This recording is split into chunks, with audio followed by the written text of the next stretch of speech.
In today's video, I'm going to teach you how to deactivate your Zendrop account.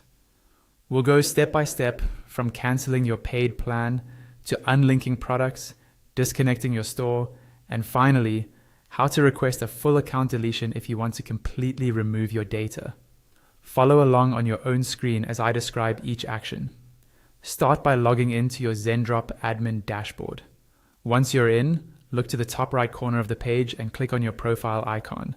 A drop-down menu will appear. From that menu, choose the billing option. This is where Zendrop manages your subscription and plan details.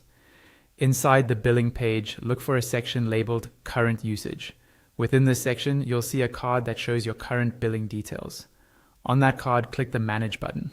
A pop-up window will appear with settings for your existing plan. In this pop-up, look for a toggle or checkbox that says, "Don't downgrade me below this plan." Make sure this option is turned off. Disabling it allows Zendrop to move you off a paid plan when there's no qualifying activity. Once you've toggled it off, you can close the pop-up.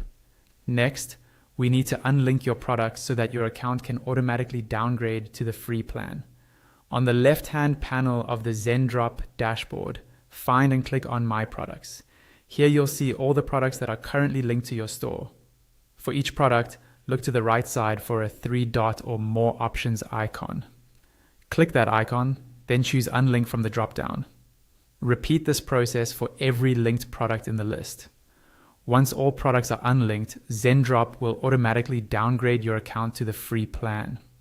Now, disconnect your e-commerce store from Zendrop. The process is similar for platforms like Shopify, Wix, or WooCommerce. I'll walk you through it using Shopify as an example. Open your Shopify admin dashboard. In the lower left corner, click on Settings.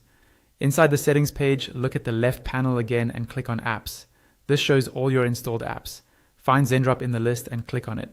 Scroll all the way down to the bottom of the app page and click Uninstall App. A pop-up will appear asking for a few details. If you still have inventory associated with the app, choose what you want to do with that inventory so it's handled correctly.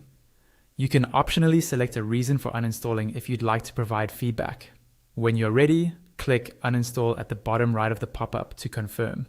At this point, your store is disconnected and your Zendrop account should be on the free plan with no active billing.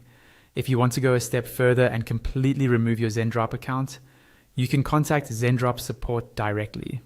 In your message, clearly request full account deletion and provide the email address associated with your Zendrop account so they can locate it. Once they process your request, your account and data will be permanently erased, and you won't be able to recover it later. And that's the full process for deactivating your Zendrop account, from canceling paid usage to fully removing your presence from the platform.